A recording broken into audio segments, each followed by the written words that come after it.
Buenos días, vamos a retomar después de estas vacaciones, que espero que os hayan ido bien, la historia del arte ruso. Como ya me conocéis algunos de vosotros, ya sabéis mi costumbre de recuperar, repasar lo que el año anterior habíamos dicho. Pues esto es lo que vamos a hacer ahora. Vamos a repasar lo que dijimos el año pasado, para que así darle una idea de continuidad a esta breve, porque realmente es breve, porque cuando uno piensa en la historia de Rusia, piensa en una historia larga, que empezó con nosotros en el siglo II a.C., con los romanos, con la Hispania de los romanos. No, es mucho más tardía, es del siglo IX, ya en plena Edad Media. Bueno, pues vamos a empezar esta historia del arte ruso y espero que os siga interesando. Hoy vamos a hablar de la primera dinastía, perdón, las primeras familias reales de la dinastía de los Romanov, que durante 300 años mandó en Rusia desde el final del zarato de Iván el Terrible hasta la revolución de 1917. Pues, como decíamos en los días pasados, todo se inicia en el Istmo Intermaris, esta porción de tierra que se encuentra entre el mar Báltico y el mar Negro, con un varego, que es un hombre que se dedica a vivir en el mar, o bien como pirata, o bien como marino, o bien como un guerrero, o bien como pescador.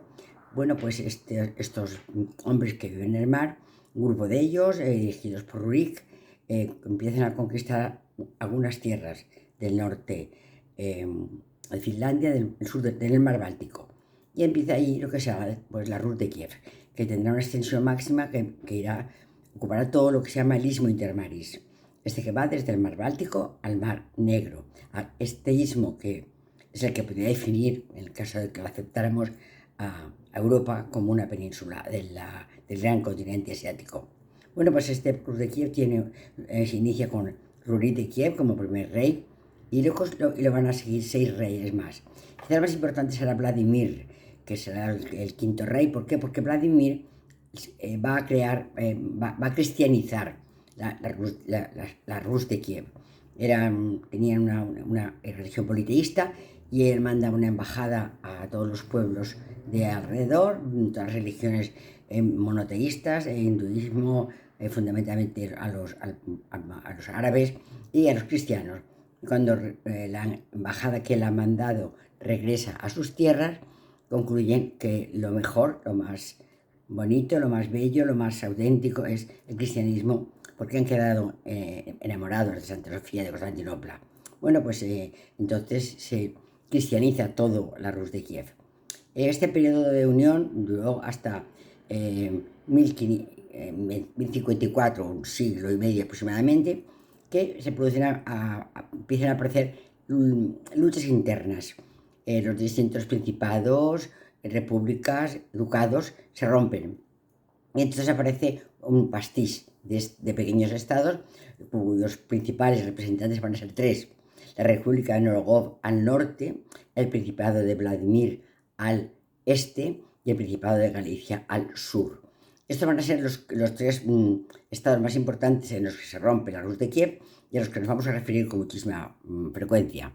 Bueno, pero ¿qué pasa? Está dividida la Rus de Kiev, ya no hay un ejército que la proteja, ya no hay una unidad en el mando, y entonces esto lo aprovechan los mongoles, que vienen desde el norte de China, en la profunda, muy cerca del estrecho de Bering. Van a bajar y van a invadir primero toda la zona esta del Istmo Intermaris, y luego incluso van a pasar a Europa. La toma de Europa no va a ser definitiva, porque realmente ellos no son sedentarios, son seminómadas, que además son a poco amantes del mar. Y cuando hay mares ya no les interesa mucho. Entonces, por eso, hoy no somos mongoles, por estas 2 cosas, porque fuerza tuvieron para llegar menos a España y a Inglaterra, invadieron toda Europa. ¿Quién fue el más importante de estos mongoles? Pues Kublai Khan. Bueno, pues después de esto se crea en la zona del Principado de Vladimir, es decir, a la zona sureste, de las tierras del Istmo Intermaris, de lo que era la Rus de Kiev, aparece una ciudad que había sido hasta entonces prácticamente desconocida, que se llamará Moscú. Y en ella surgirá un nuevo estado importante que va poco a poco a invadir a todos los demás. Será el Principado de Moscú. Y va a venir una dinastía que no es nueva, se va a llamar los Rurikovich, pero realmente estos Rurikovich van a ser una sucesión de aquella dinastía rúrica. Bueno, pues este Principado de Moscú terminará en el Zarato de Moscú y terminará fundamentalmente en el gran rey Iván IV el Terrible. Iván IV el Terrible va a ser el padre de Pedro el Grande, es decir, que vamos a encontrarnos ya dentro de las dinastías de los Romanov. Y después ya vendrá la Revolución de 1917. Estudiamos en el curso pasado hasta la historia de Iván IV el Terrible. Y vamos a empezar con la historia de la dinastía de los Romanov, que es la última dinastía que durante 300 años va a dominar las tierras de la antigua Rus de Kiev. Bueno, pues aquí tenemos lo que decíamos, el Istmo Intermaris, que va a ser hoy Polonia y Ucrania, que va desde el mar Báltico hasta el mar Negro. Esto es la provincia de Crimea. Bueno, pues esta dinastía rúrica, como decíamos, tenía hasta 5 reyes, y decimos que el cuarto rey, Vladimir el Grande, el que se convierte al cristianismo, va a ser quizá el más importante de todos ellos. Aquí tenemos a Vladimir el Grande, que va a reinar durante el siglo X y XI, y va a ser el que cristianice toda la Rus de Kiev. Bueno, después de este periodo de unión, se rompe. Se rompen muchos estados, pero fundamentalmente en 3. En la República de Norogov, al norte, en el Principado de Galicia-Polinia al sur, y en el Principado de Vladimir Sudzhak al este. 1, 2 y 3. Bueno, pues el más amado por los rusos va a ser la República de Norogov. De hecho, los decembristas que van a luchar en el siglo XIX contra los zares van a abocar, a decir que su origen, el origen de Rusia no está en los Romanov, sino que está en esta República de Norogov y en estos ruricas que habían sido varegos del mar Báltico. Bueno, pues aquí tenemos a el gran Gengis Khan. Ya hemos dicho que después de romperse en muchos estados, fundamentalmente en 3, la República de Norogov, el Principado de Galicia y el Principado de Vladimir, va a aparecer los mongoles, y van a tener un jefe muy importante que va a ser el que asolará toda Europa, que será Gengis Khan, en el siglo XII y XIII. Bueno, aquí tenemos las tierras que después de conquistar, ya hemos dicho que eran sedentarios, no eran sedentarios, eran seminómadas. Entonces ellos llegan a un lugar, hacen su recogida de frutos y vuelven otra vez al lugar original. No obstante, van a dejar una zona en la cual ellos van a tener una pequeña capital que se llamará Sarai, y a esta zona le vamos a llamar la Horda de Oro. Y hay que tener presente que durante bastantes siglos las zonas de Norogov, Moscú y Kiev, es decir, lo que era el antiguo Istmo Intermaris, lo que era antiguamente la origen del Rurica de la Rusia actual, va a estar sometida feudalmente a los mongoles y van a ser vasallos de la Horda de Oro. Poco a poco se van a desvincular de esta Horda de Oro, pero va a costar unos siglos desvincularse. Ya digo que los mongoles no los invaden, solo los saquean. Y cuando llegan, ellos se sienten obligados a pagar unos impuestos a esta Horda de Oro. Bueno, pues en un momento de esta ducado de Moscú va a aparecer lo que se llamó la peste negra.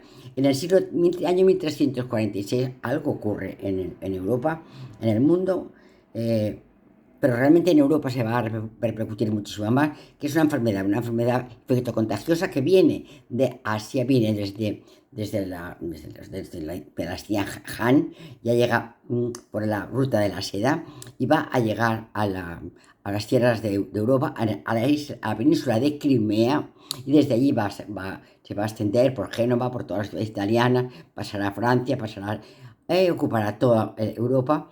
Y en el 1346 Europa se ve sumida en una peste que producirá una catástrofe demográfica. Es decir, la población europea va a pasar a la cuarta parte. Esto que hará, pues demorará extraordinariamente la llegada de la modernidad. Es decir, el mundo en el 1346, en el siglo XIV, estaba ya preparada Europa para la modernidad. ya había letra de cambio, ya había comercio entre ciudades, ya había una navegación floreciente, pero esta caída de la demografía hace que la gente vuelva a la vida agrícola, vuelva a la vida individual, se pierde el concepto de progreso que ya está muy extendido en el 1346. Bueno, pues esta guerra va a ser va a ser traída por comerciantes mongoles y asiáticos en general, desde China hasta la isla de Crimea. Bueno, pues aquí tenemos al gran rey del zarato ruso, que va a ser Iván el Terrible.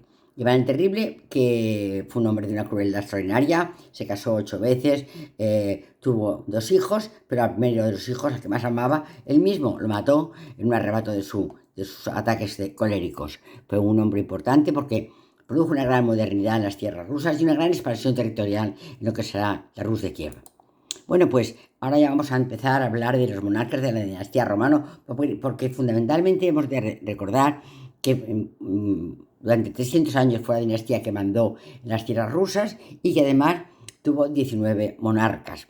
Esta comenzó con Miguel I en 1613, que era el hijo de un patriarca, y reinará hasta Nicolás II. Bueno, realmente hasta un hijo de Nicolás II, pero que apenas Miguel, que apenas reinó durante unos días. Es decir, empezó el Miguel I en el 1613 y terminó con Nicolás II en el 1917. Estos 300 años van a estar dominados por esta dinastía. Como son, ya hemos dicho, 17 reyes, de los cuales vamos a nombrar los que consideramos que han tenido más importancia en el devenir de la historia de Rusia, para no hacerlo muy reiterativo y muy pesado, porque al fin y al cabo esto que estoy haciendo con ustedes, y quiero que lo tengan claro, no es una lección magistral sobre China, Rusia, para nada, yo no tengo preparación para esto. Lo que intento es contarles la historia de Rusia de manera fácil, de manera asequible, es decir, difundir la historia de Rusia para que ustedes, cuando oigan el lectado hoy, lo que ocurre en Rusia, sepan dónde está cada cosa. Por eso voy a hacer ya lo hice el año pasado, pero voy a continuar dando mucha importancia a los momentos históricos, a la cronología y a la geografía. Creo que es fundamental para conocer el devenir de un pueblo, saber cuándo está y dónde está. Y esto lo vamos a insistir todo el rato. Bueno, pues ya decimos, la dinastía Romanov mandó ya en toda Rusia, porque ya conquistaron Siberia. Y entonces llegaban desde el estrecho Intermaris, desde la zona de Polonia y Ucrania, hasta casi el estrecho de Bering. Esta va a ser la extensión de la Rusia, el estado más grande del mundo. Y este va a ser el que van a dominar los Romanov. Bueno, pues decimos que el primero va a ser Alejo I de Rusia, el segundo, hijo de Miguel, y padre de Pedro I el Grande. La importancia de Alejo es que va a ser el padre del gran Pedro I el Grande, que tuvo tan solo 16 hijos. Aquí tenemos a Alejo, padre de Pedro I el Grande, y aquí tenemos al zar Alejo eligiendo su esposa. Ya digo, le presentaban 500 personas, venida señora, y él elegía una de las 500 y escogió a María Miloslávskaya, que es la madre de Pedro I el Grande. Bueno, pues entonces la casa Romanov se va a iniciar con el hijo de Alejo, con Pedro I el Grande, que va a trasladar la capital desde Moscú a San Petersburgo. Es decir, el nacimiento de San Petersburgo va a coincidir con el nacimiento de la familia Romanov. Bueno, pues Pedro I el Grande va a gobernar las tierras de Rusia desde 1682 a 1725. Va a ser un rey muy innovador, va a europeizar, va a hacer que los rusos pierdan sus costumbres arcaicas, y va a intentar modernizar desde el pueblo hasta los boyardos. Ahora veremos qué medidas toma para que esto sea efectivo. Bueno, pues fuerzas de Rusia, ya hemos dicho, de 1672 a 1725, y hizo campañas militares que aumentaron su territorio, modernizó el país, convirtiendo a Rusia en lo que es el gran imperio que tenía amplia presencia en los asuntos europeos. Durante su reinado se convirtió en una potencia europea y introdujo ideas y prácticas muy importantes de la tecnología y de la cultura de la Europa occidental. en 696, después de crear la primera flota, Pedro atacó a los turcos y entonces consiguió que Rusia llegara al Mar Negro y en 1725 funda y crea la gran ciudad de San Petersburgo. Bueno, moderniza Rusia, como ya decíamos, y funda San Petersburgo. Fue el primer monarca en adoptar el título de emperador de todas las Rusias en 1721. De su primer matrimonio tuvo 3 hijos, Teodoro, Iván y Sofía, y estaban vivos cuando nació Pedro. Pedro, el que fue, es decir, los hijos de Alejo fueron de su primer matrimonio, Teodoro, Iván y Sofía, y luego tuvo de su segundo matrimonio a Pedro, pero estos se mantenían vivos. Entonces, realmente tocaba que Teodoro le sucediera a Alejo en el trono, y así fue, pero murió sin descendencia a una edad muy joven y surgió la primera disputa por el trono. Iván era oficialmente el siguiente en la línea de sucesión, pero era un hombre con pocas dotes para asumir el cargo. Y entonces el Consejo de Boyardos, que son boyardos, ¿quién son? Los nobles rusos eligen a Pedro.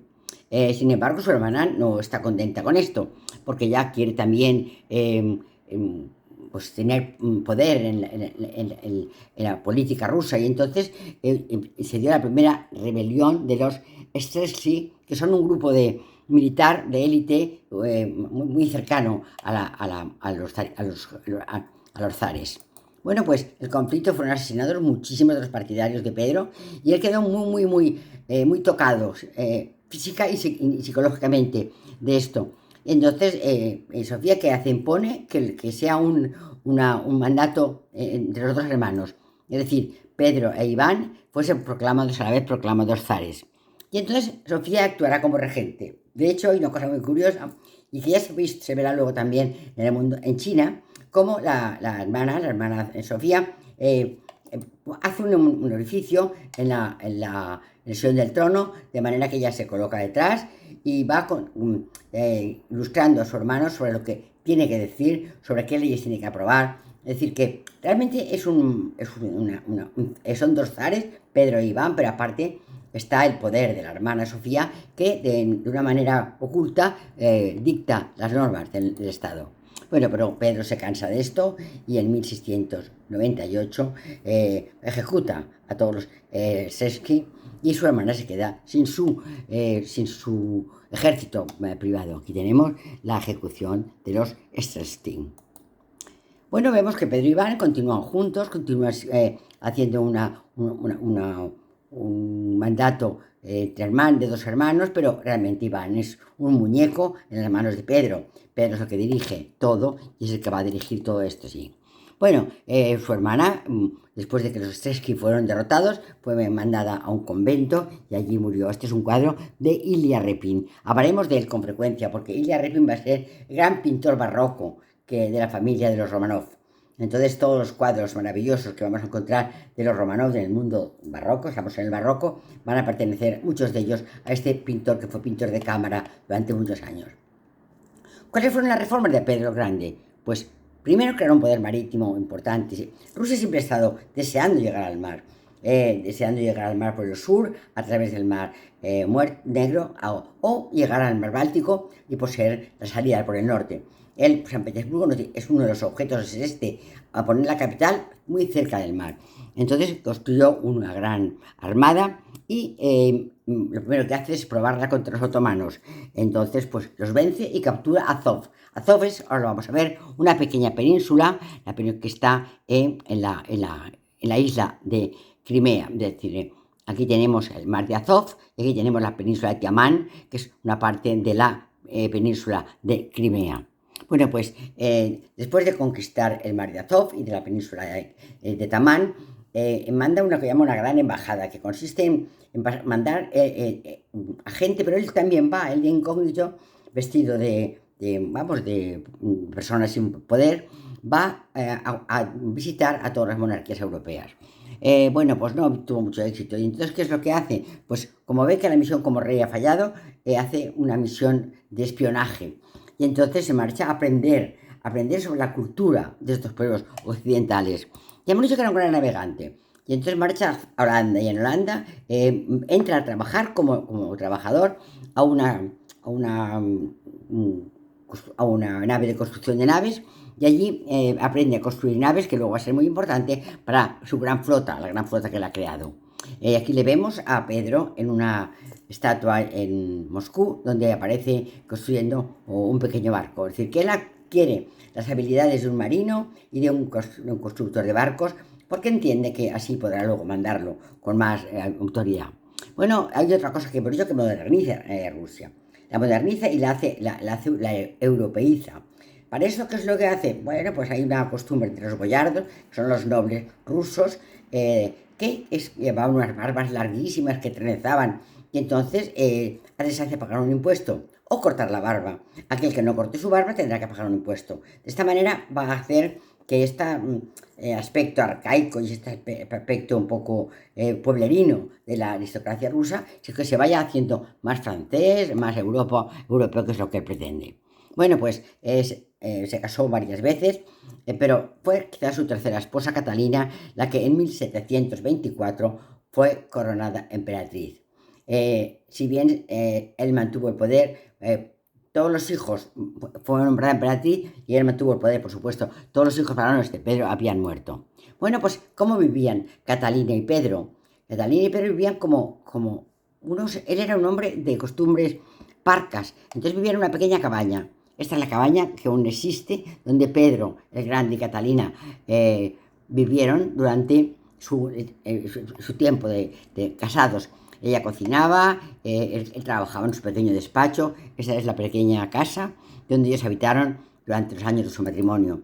Aquí vemos el comedor de su casa, aquí vemos una foto de Pedro, y aquí vemos, por ejemplo, el despacho, perdón, el comedor también, el visto es de otra parte, y ella cocinaba, ella guisaba. Bueno, pues con Rusia adquirió en estos momentos un gran desarrollo geográfico, adquirió Ingria, Estonia, Livonia y parte sustancial de Karelia. Es decir, que ya Rusia hemos dicho casi que va a llevar al estrecho de Bering. Va a ir desde el estrecho Intermaris, que va a ser desde el mar Báltico y el mar Negro, hasta por el norte del mar Caspio, el mar de Azov, va a recorrer todo lo que es Siberia hasta llegar casi al estrecho de Bering. Aquí tenemos China. La parte de abajo, China, va a lindar por la parte inferior con China, el estado más grande del mundo en la época de Pedro I el Grande.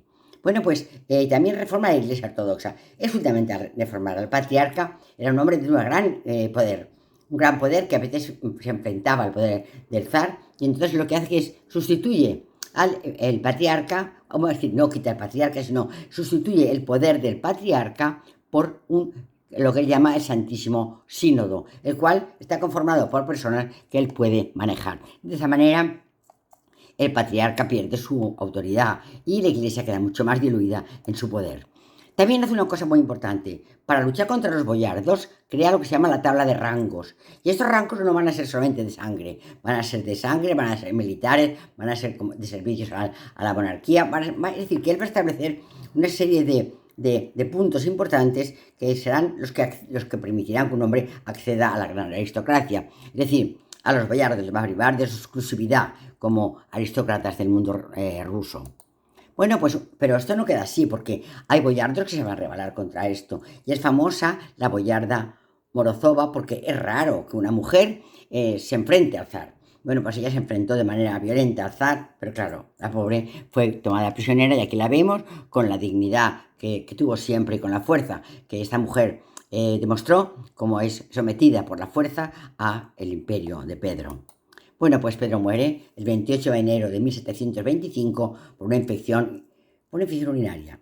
Es muy... bueno, sé yo, ya entramos en una edad, y esto ya es un consejo como microbiólogo, en que las infecciones urinarias a veces son silentes, es decir, no presentan clínica.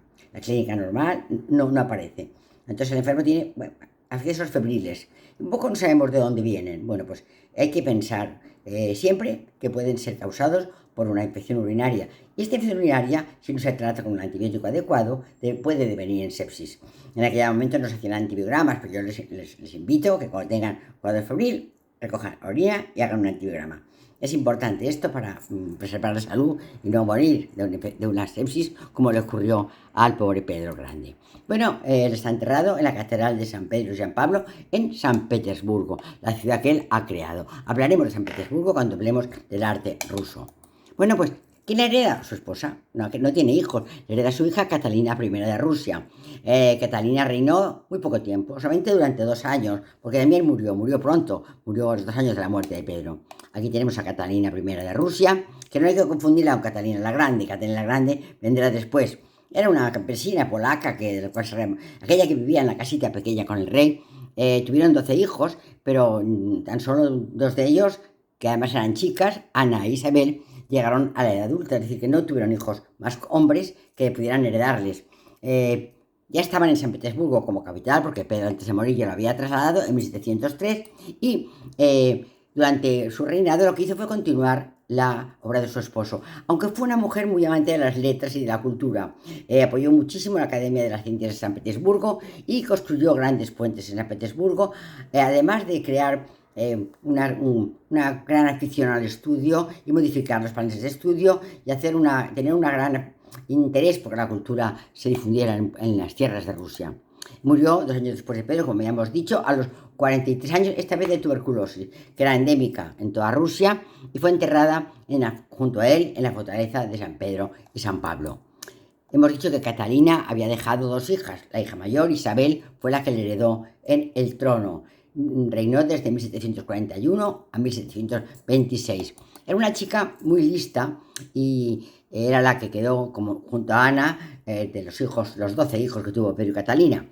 Era una chica muy lista, muy amada por su padre, muy amante muy europea, es decir, hablaba inglés, era muy francófila, hablaba francés, perdón, era muy francófila, y era muy amante del mundo europeo y muy poco rusa. Su padre la adoraba y pensaba que sería una buena heredera. Se coronó en la Catedral de la Dormición en 1742 con 33 años y ha dicho que era lista, era guapa, era muy amada por su padre, pero era una mujer con muy pocos conocimientos, muy poca experiencia de Estado. Y entonces esta mujer, no preparada, pues su madre estaba muchísimo más preparada que ella, a pesar de ser campesina, pues mandó en Rusia en uno de los momentos más críticos de su existencia. Aquí tenemos la moneda de la coronación de Isabel, hija de Pedro I el Grande. Bueno, pues era una mujer completamente presumida, le encantaba lucir con gran belleza, se contaba que tenía 15.000 vestidos de baile y cada día usaba uno. Y además estaba prohibido que la gente, que los nobles, tanto de rango como boyardos, utilizaran su peinado o copiaran su vestido, es decir, que quería siempre ser la princesa, la reina de la moda en toda Rusia. Y en los bailes era siempre recordada por la belleza de su vestuario, por el atrevimiento de su peinado, por sus bellas joyas. Bueno, se hizo retratar como Venus, es decir, como la Venus de Velázquez, como la Afrodita. Siempre le gustó muchísimo emparentar de manera física con Venus o Afrodita. Y aquí la tenemos posando como Venus a la reina, a la zarina de Rusia. Bueno, pues ya con esto vamos a terminar hoy nuestra clase y el próximo día continuaremos con los distintos importantes zares rusos de la época de los Romanov, que como sabemos duró 300 años hasta 1917 con la llegada de la Unión Soviética, con la llegada de Lenin, de Trotsky y luego de Stalin. Hablaremos de ello. Ya hemos dicho que con calma para que no entender qué es lo más importante, pero para que entendáis hoy es el repaso. El más importante por ahora va a ser Pedro I el Grande y su esposa Catalina, y que van a ser los primeros representantes de la familia de los Romanov. Después de el cruel, que fue el último de los representantes del zarato ruso. Bueno, pues yo creo que con esto queda claro el devenir de la historia de Rusia. Es decir, primero la Rus de Kiev, la ruptura de la Rus de Kiev, la llegada de los mongoles, la aparición del ducado de Moscú, la aparición del zarato y por fin la llegada de los Romanov. Este va a ser, en 7 palabras, como a mí me encanta siempre terminar, la historia de Rusia, que vamos a continuar estudiando este año y que acabaremos hablando de la Rusia de hoy, que creo que os va a interesar mucho, porque de verdad que yo me estoy ahora muy contenta cuando digo noticias y me son todas muy cercanas, tanto por el tiempo como por el espacio. Muchísimas gracias.